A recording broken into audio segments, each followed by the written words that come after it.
comme promis, nous avons le plaisir et l'honneur d'accueillir Clovis Cornillac, réalisateur et acteur dans le film Couleur de l'incendie. Je vous en prie. Prenez place. Merci. Merci beaucoup.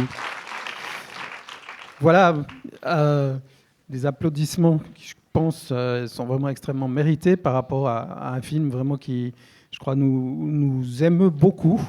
Alors Clovis Cornillac, comment on en est arrivé, comment vous en êtes arrivé à adapter ce livre de Pierre Lemaitre? Qu'est-ce qui fait qu'un jour vous vous êtes dit ce film-là, je veux le faire, quoi? J'aime énormément la littérature de Pierre depuis ses premiers romans. Il a écrit des romans policiers au départ, que je vous conseille pour ceux qui ne les ont pas lus. Mais voilà, je suis assez fan du gars.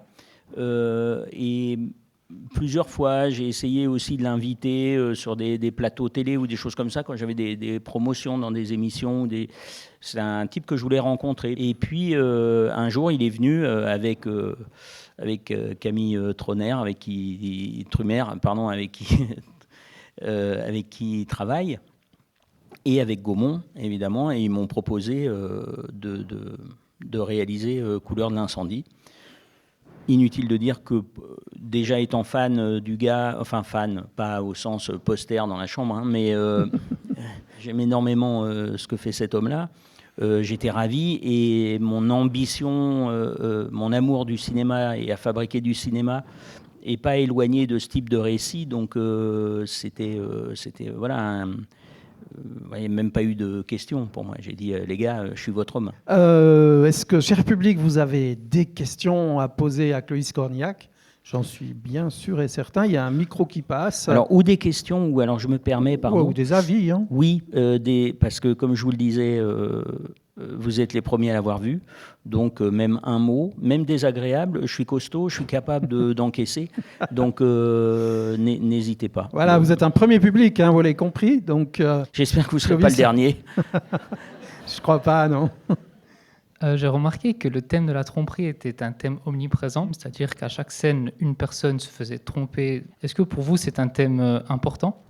Je pense que pour moi et pour nous tous, c'est-à-dire que quoi qu'il arrive, la trahison, la tromperie, la manipulation, tout ça, est forcément quelque chose qui nous bouleverse, parce que si tu pratiques pas ce type si c'est pas comme ça que tu fonctionnes, à chaque fois tu tombes de haut, quoi.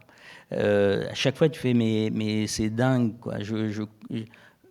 Pourquoi manipuler, pourquoi faire par derrière, pourquoi c'est pas plus simple, quoi. Pourquoi il n'y a pas quelque chose qui nous anime? Alors évidemment, à force d'expérience de vie, tu comprends bien, il est plus facile de se débiner, il y a plus de profit à manipuler des gens. Évidemment, je ne suis pas stupide à ce point-là, mais c'est une notion humaine que je trouve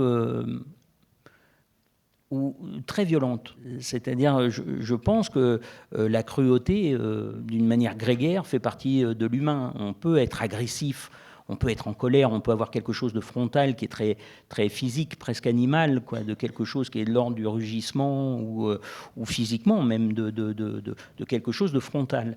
Mais la biaiserie, quoi, ce truc de biais, de derrière, je trouve que ça fait un mal de fou, parce que c'est quelque chose que tu ne peux pas affronter, en fait. Et je pense que le cinéma, comme la littérature, nous donne un espace comme ça où on peut lâcher nos rancœurs, enfin des choses comme ça, où on se dit « Waouh, eh ben voilà, ça fait du bien, quoi, qu'ils payent ces gens-là ».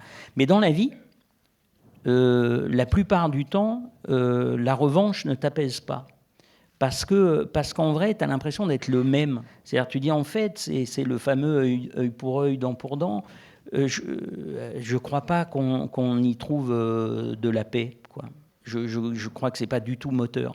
Mais en revanche, je crois que c'est exutoire que l'art nous permet justement de libérer ces espèces de choses qui te hantent de temps en temps. Et tu dis, ouais, mais oui, ouais, mais t'as... Et puis en fait, avec le temps, tu te rends compte qu'il y a quelque chose qui s'apaise par rapport à ça. Et tu dis, ben non, je ne serai pas ça, quoi. Justement, je ne vais pas aller chez toi te pourrir parce que tu as pourri une partie de ma vie. Dégage, va-t'en, vis ta misérable, c'est misérable. Et il y a quelque chose qui n'est pas de l'ordre de la jubilation, de la vengeance. Mais cette thématique-là, oui, elle est présente dans le roman beaucoup et elle est présente dans nos vies beaucoup et elle m'intéresse. Merci beaucoup. Alors, allez-y. Merci. Bonjour et puis merci pour ce film, il était vraiment formidable. Hein. La machination est extraordinaire et moi j'aimerais parler des décors. Les décors étaient absolument somptueux, les vêtements étaient somptueux, les costumes et tout, c'était vraiment, vraiment très très beau.